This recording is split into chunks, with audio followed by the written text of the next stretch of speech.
विश्वानि देव सवितरदुरितानि पराशुभ यद्भद्रं तन्न आशुभ। ॐ सहनाववतु सहनौ भुनक्तु सह वीर्यं करवावहै तेजस्विनावधीतमस्तु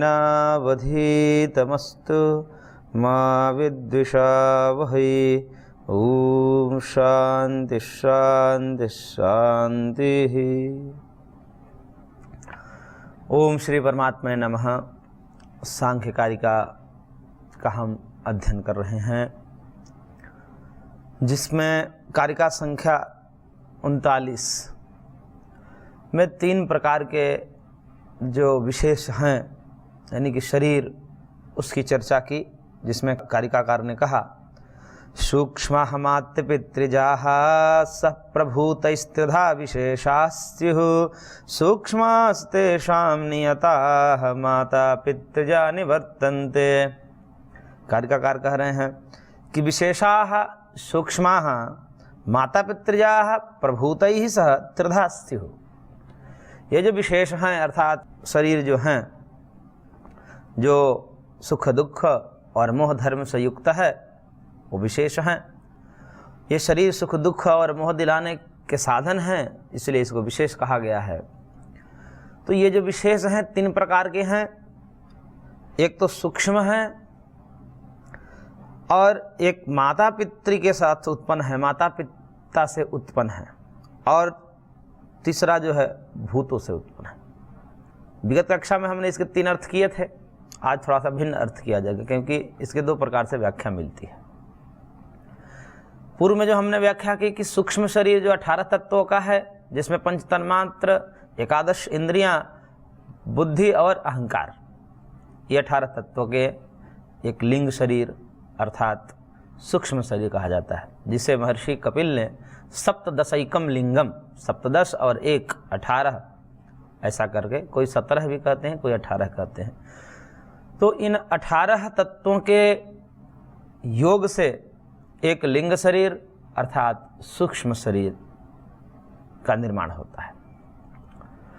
और माता पिता से जो उत्पन्न है एक शरीर, जो हमें अनुभव में आ रहा है, ये शरीर जो है हमारा माता पिता से उत्पन्न है, इसलिए ये माता पितृज है। और तीसरा कहा प्रभूतैः, भूतों से उत्पन्न हुआ है। तो भूतों से उत्पन्न, तो शरीर भी तो भूतों से उत्पन्न हुआ है। तो एक तो अर्थ कहते हैं कि भूतों से उत्पन्न का मतलब कि जो स्थावर आदि जो अस्थावरों का शरीर है उसको ले लिया जाए, तो ऐसा 3 शरीर हो जाएंगे। अथवा गौड़पादाचार्य ने जो इसकी व्याख्या की है, उसके अनुसार वो कहते हैं कि सूक्ष्म शरीर में तो कोई समस्या नहीं है, लेकिन जो स्थूल शरीर, एक तो माता पिता से उत्पन्न है। माता पिता से उत्पन्न का तात्पर्य है कि गर्भ में रजवीर्य के संयोग से जो एक सूक्ष्म गर्भ में एक शरीर बनता है।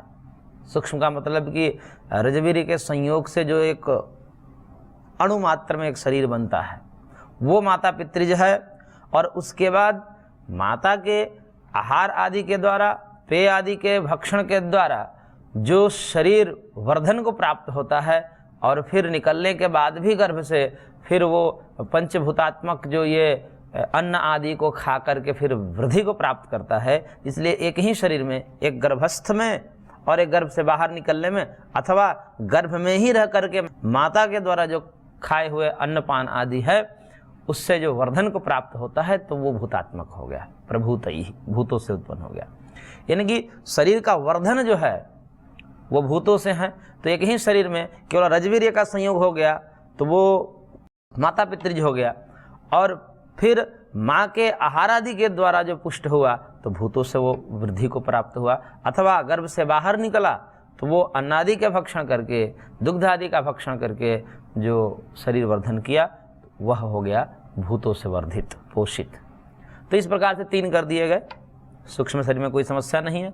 स्थूल में ही 2 है, एक अणुमात्र में केवल उत्पन्न गर्भ में, और उसके बाद जो शरीर वृद्धि को प्राप्त होता है, हस्तपादी अवयव उसमें उत्पन्न होते हैं माँ के आहार आदि के द्वारा।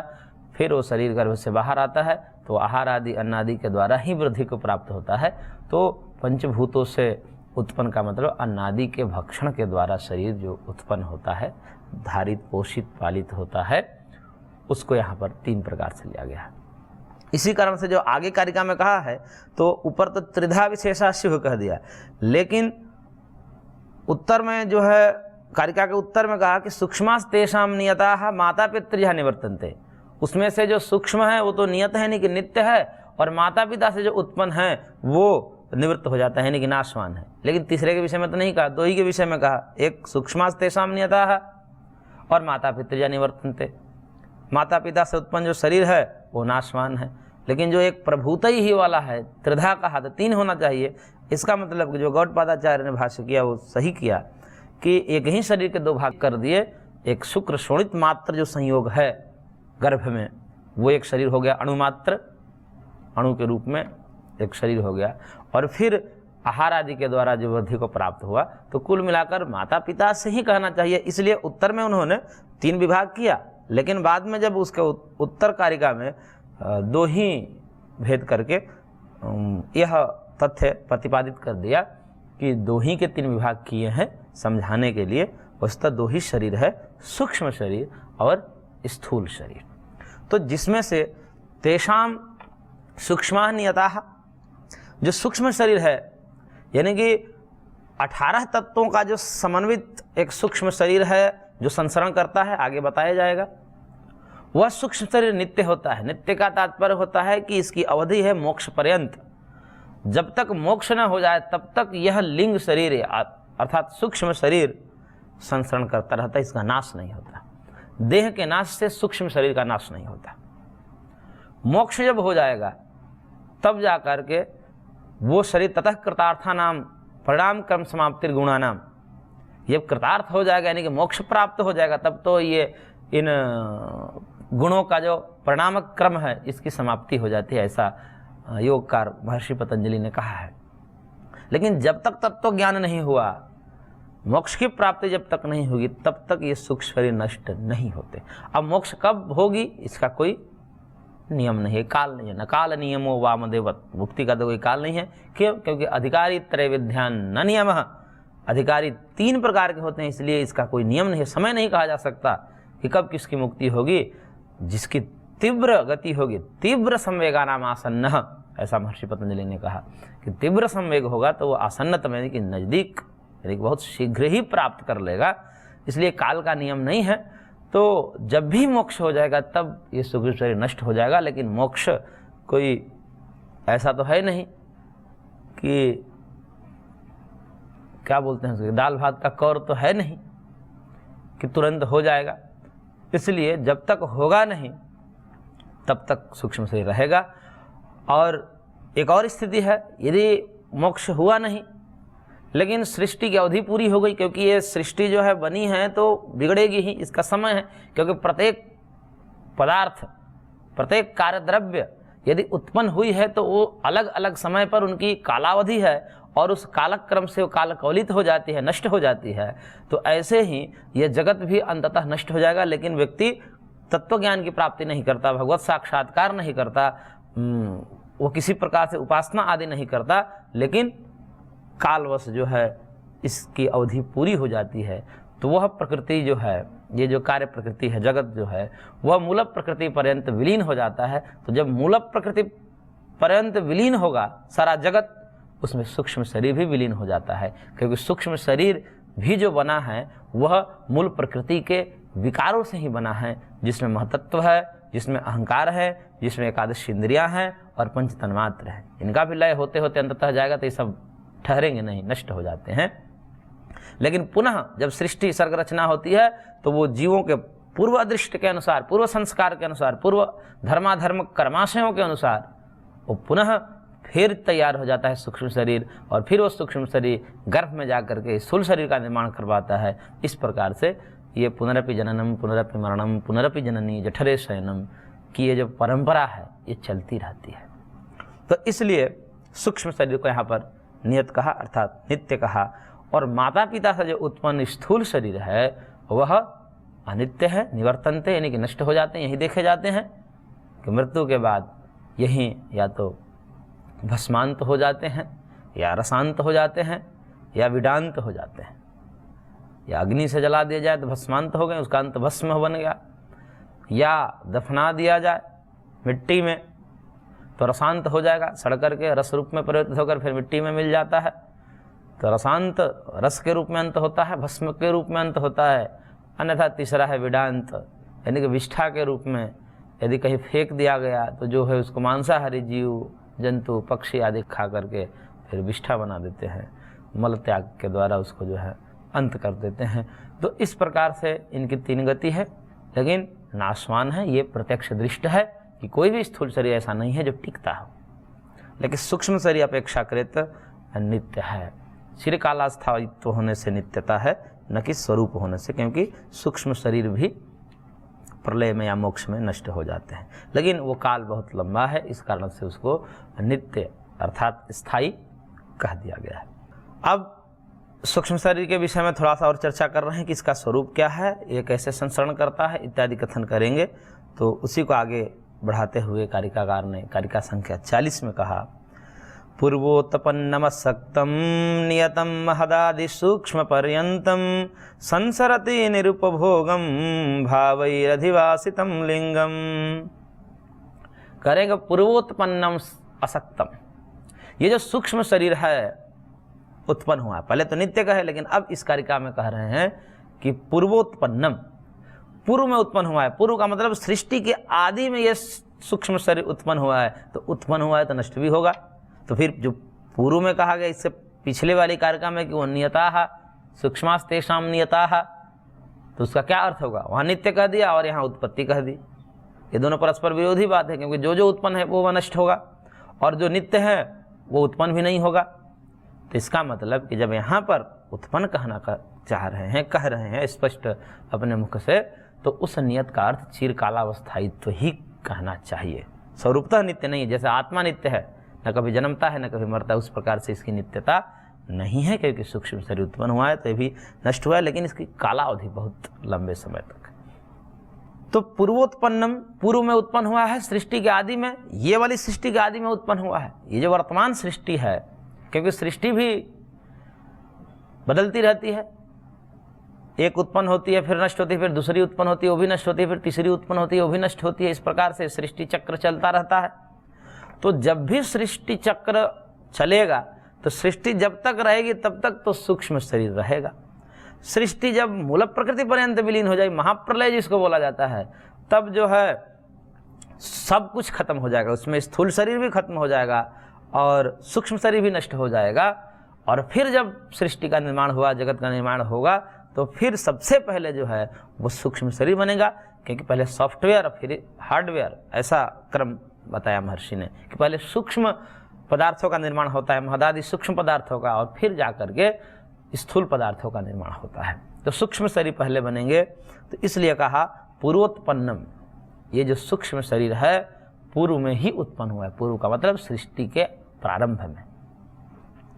और इसका स्वरूप बताया कि ये असक्तम, ये आसक्त नहीं होता है, किसी एक के साथ जुड़ करके नहीं रह सकता, इसका स्वभाव है। तो असक्तम का तात्पर्य है कि यह किसी एक शरीर में आसक्त होकर रहता है, ऐसा नहीं है। यह मनुष्य शरीर में भी जा सकता है, फिर उसको छोड़कर के देवता के शरीर में भी जा सकता है, फिर उसको छोड़कर पशु पक्षी के शरीर में भी जा सकता है। इस प्रकार से ये किसी एक शरीर के साथ जुड़ करके आसक्त नहीं हो जाता, चिपक नहीं जाता, ये शरीर को बदलता रहता है। और शरीरों को बदल करके, लेकिन जब उन शरीरों के साथ जाता है तो उन्हीं के साथ घुल मिल करके और सुख दुख का बोध कराता है आत्मा को, इसलिए ये असक्त है। असक्त का दूसरा तात्पर्य भी होता है कि ये अव्याहत गति करता है। अव्याहत गति का मतलब होता है कि यह किसी भी प्रकार के व्यवधान से रहित होता है, इसको कोई व्यवधान नहीं डाल सकता है।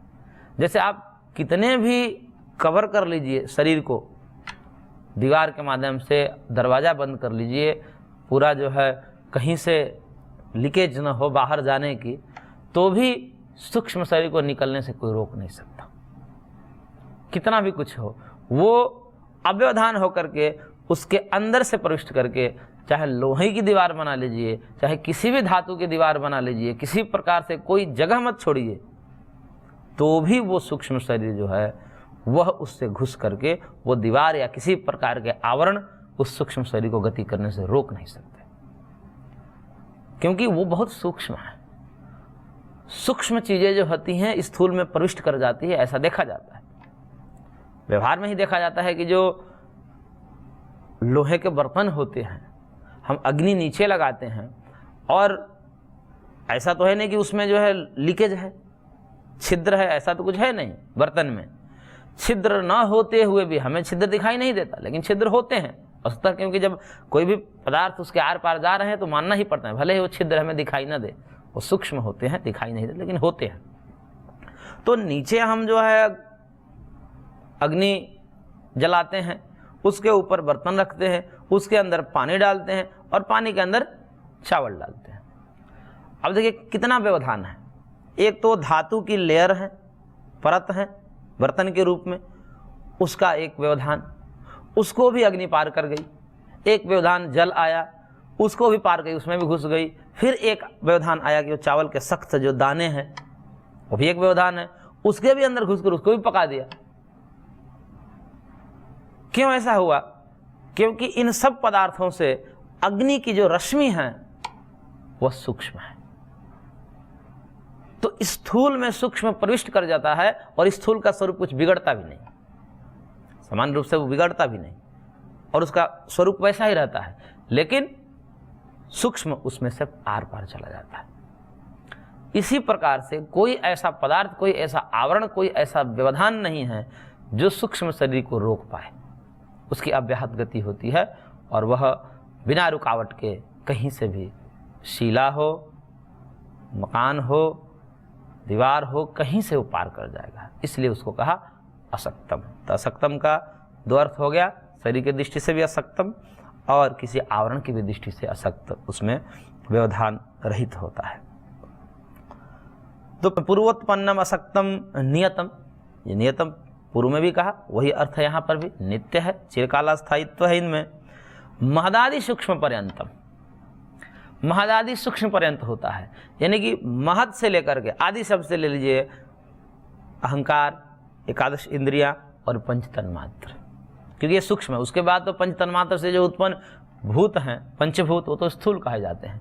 तो सूक्ष्म में महद से लेकर के एकादश इंद्रियां, अहंकार और पंच तन्मात्र, तो ये 18 तत्व हो गए। ये 18 तत्वों के समुदाय से ये सूक्ष्म शरीर बनता है। इसी को सूक्ष्म शरीर कहते हैं, क्योंकि शरीर है तो उसमें मन, बुद्धि, इंद्रियां चाहिए ही, क्योंकि शरीर ज्ञान का साधन होता है, शरीर सुख दुख का साधन होता है। शरीर का तात्पर्य, शरीर की उपयोगिता ही यही है। शरीर भगवान ने दिया ही इसलिए कि सुख दुख के भोग करे। तो सुख दुख का भोग कैसे करेगा? इंद्रियां ही नहीं रहे। इंद्रियां दो प्रकार की होती है, जैसे शरीर दो प्रकार के होते हैं, ऐसे इंद्रियां भी दो प्रकार की होती है, सूक्ष्म इंद्रियां और स्थूल इंद्रियां। ये जो मृत शरीर के साथ इंद्रियां नष्ट हो जाती है, वो तो शरीर के ही भाग हैं, उसको इंद्रियां नहीं कहा जाता है सांख्य में। सांख्य में सूक्ष्म इंद्रियां जो एक शक्ति हैं, जो उसको ग्रहण करती है, ये तो गोलक मात्र हैं, ये स्थूल है और इसमें निवास करते, इसके माध्यम से प्रकट होती है, क्योंकि सूक्ष्म स्थूल के आलम्बन के बिना कार्य नहीं कर पाएगा, उसको एक स्थूल आलम्बन चाहिए। तो अभिव्यंजक हैं ये सारी पांचों ज्ञान इंद्रियां जो हम स्थूल देख रहे हैं, ये सब उस सूक्ष्म शरीर के अभिव्यंजक संस्थान हैं, उनके अभिव्यक्त करने के स्थल है, आश्रय है, क्योंकि वो कहीं रहकर ही तो काम करेंगे। जैसे कोई व्यक्ति है कहीं एक स्थान पर रहकर कहीं ऑफिस में काम करेगा, बिना आश्रय के काम नहीं कर सकता। ऐसे ही सूक्ष्म इंद्रियां ही सारा ज्ञान कराती हैं, सुख दुख का अनुभव कराती है, लेकिन उसके लिए एक आश्रय चाहिए। वो आश्रय बनते हैं ये स्थूल गोलक। तो इस प्रकार से वो सूक्ष्म इंद्रियां जो है, उनसे जो मिला एक समुदाय है, उसी को सूक्ष्म शरीर कहा जाता है। सूक्ष्म इंद्रियों के समुदाय को ही सूक्ष्म शरीर कहा जाता है। तो इस प्रकार से पूर्वोत्पन्नम असक्तम नियतम महदादि सूक्ष्म पर्यंतम निरूपभोगम, एक और विशेषण डाला, निरूपभोगम। लेकिन जो सूक्ष्म शरीर है वो निरूपभोग है, उससे भोग नहीं हो सकता। केवल सूक्ष्म शरीर से भोग नहीं हो सकता। यदि सूक्ष्म शरीर से भोग हो जाता तो फिर स्थूल की आवश्यकता क्यों? स्थूल की आवश्यकता ही नहीं रह जाती। तो सूक्ष्म शरीर स्थूल शरीर के माध्यम से भोग करवाता है, भोग कराने का सामर्थ्य तो है उसमें, लेकिन स्वतंत्र रूप से सूक्ष्म शरीर भोग नहीं करा सकता। इसलिए जब शरीर छोड़ करके आत्मा जाता है और जब तक दूसरा शरीर प्राप्त नहीं कर लेता तब तक उसको भोग नहीं हो सकता, वो मूर्छित जैसी स्थिति में रहता है। उसको किसी प्रकार से सुख दुख नहीं होगा, चाहे कहीं ले जाए, वो भगवान के विधान से जाता है। परमात्मा की जैसी व्यवस्था है, किस प्रकार जाया जाता है, वो सब कर्म निर्धारित किए गए हैं वेदांत आदि शास्त्रों में। लेकिन जब तक उसको एक शरीर नहीं मिल जाता स्थूल के रूप में, भोग के अधिष्ठान के रूप में, तब तक वो अनुभव नहीं कर पाता, तब तक वो मूर्छा की स्थिति जैसी, महामूर्छा की स्थिति जैसी रहती है। तो इसलिए केवल सूक्ष्म शरीर, कहते हैं कि सूक्ष्म शरीर से भोग कर रहा है। कई बार सुनने में आता है कि सूक्ष्म शरीर, सूक्ष्म शरीर का मतलब लिंग शरीर नहीं। लिंग शरीर अर्थात सूक्ष्म शरीर जिसको हम यहाँ पर सांख्य में पढ़ रहे हैं, जो 18 तत्वों के समुदाय से बना हुआ है, उस शरीर से तो भोग हो ही नहीं सकता। तो ये जो कहा जाता है कि सूक्ष्म शरीर से वो भोग करता है, सूक्ष्म शरीर से भोग कर ही नहीं सकता जब तक उसको स्थूल नहीं मिले शरीर, चाहे वो शरीर पार्थिव हो या अन्य भौतिक हो, उसको अपेक्षाकृत स्थूल ही माना जाता है। लेकिन हम अपनी दृष्टिकोण से भले ही उसको सूक्ष्म कह दें, लेकिन लिंग शरीर के दृष्टिकोण से चाहे पार्थिव शरीर हो या आग्नेय शरीर हो, कोई भी शरीर हो, उसको स्थूल ही कहना पड़ेगा। लेकिन अपने अपनी विवक्षा के अनुसार सब व्यक्ति कभी स्थूल को सूक्ष्म, सूक्ष्म को स्थूल कह देते हैं। लेकिन यह ध्यान में रखना चाहिए कि जो सूक्ष्म शरीर शास्त्रों में बताए हैं, उस सूक्ष्म शरीर से, जो कि अभी बताया जा रहा है, उस सूक्ष्म शरीर से भोग संभव नहीं है। वह जो स्थूल शरीर के साथ जाकर जब जुड़ता है तब भोग को संपादित करता है। तो निरुपभोगम लिंगम, ये जो लिंग शरीर के लक्षण बताए, और फिर कहा भाव ही अधिवासितम संसरति। संसरण कैसे करता है? ये तो जड़ है, किस प्रयोजन से संसरण करता है? संसरण का मतलब कि एक शरीर को छोड़ करके फिर दूसरे शरीर को धारण करता है, फिर दूसरे को छोड़ करके तीसरे को धारण करता है, तीसरे को छोड़ करके चौथे को धारण करता है। ये जो संसरण है, जो आवागमन है, इसका क्या कारण है? क्योंकि बिना कारण के तो आवागमन हो ही नहीं सकता। कोई भी क्रिया हो रही है या होती है, हम लोक में देखते हैं, उसके पीछे कुछ न कुछ कारण होता है। तो ऐसे ही जब लिंग शरीर को संसरण कहा जाता है तो उसका क्या कारण है? कुछ तो कारण होना चाहिए। तो उसी कारण को कहा कि भाव ही अधिवासितम लिंगम। ये जो लिंग शरीर है, भाव अर्थात जो बुद्धि के 8 भाव बताए गए हैं, धर्म, अधर्म, ज्ञान, अज्ञान, वैराग्य, अवैराग्य, ऐश्वर्य और अनैश्वर्य, ये जो 8 बुद्धि के भाव हैं, उन बुद्धि के भावों से युक्त होकर के यह लिंग शरीर संसरण करता है। बुद्धि के 8 धर्म जो पूर्व में हमने पढ़ा था, वही बुद्धि के 8 धर्म, अधर्म आदि से युक्त होकर के ये सूक्ष्म शरीर संसरण करता है। बिना धर्म अधर्म आदि से जुड़े वो संसरण नहीं कर सकता, क्योंकि कोई कारण ही नहीं है। बिना कारण के कैसे संसरण करेगा? तो धर्माधर्म रूपी जो उसके भाव हैं, वो तो बुद्धि के एक धर्म है, इसलिए उसको भाव कहा, बुद्धि के 8 भाव। तो उन 8 भावों से, यानी कि कहिए कि धर्माधर्म से, उसी को कह देते हैं अदृष्ट के कारण, क्योंकि वो सब अदृष्ट है, वो दिखते नहीं, सूक्ष्म है। तो अदृष्ट कह दीजिए, बुद्धि के भाव कह दीजिए, कर्माशय कह दीजिए, धर्माधर्म संस्कार कह दीजिए, पुण्य अपुण्य कर्म कह दीजिए, सब एक ही बात है। तो उन धर्माधर्म रूपी जो बुद्धि के 8 भाव हैं, उन्हीं से युक्त होकर के यह सूक्ष्म शरीर एक शरीर को छोड़ करके दूसरे शरीर में जाता है, दूसरे को छोड़ करके तीसरे शरीर में जाता है। तो इसके संसरण के प्रति जो कारण है वह है धर्माधर्म रूपी बुद्धि के 8 धर्म। तो इस प्रकार से 8 कारणों के चलते सूक्ष्म शरीर आवागमन करता है, और वो 8 भाव हमने पूर्व में पढ़ा है, और उसी को और आगे कार्य का कार्य कहेंगे। आज की कक्षा को हम यहीं पर विराम देते हैं, शेष अगले अंक में। ओम शांति शांति शांति।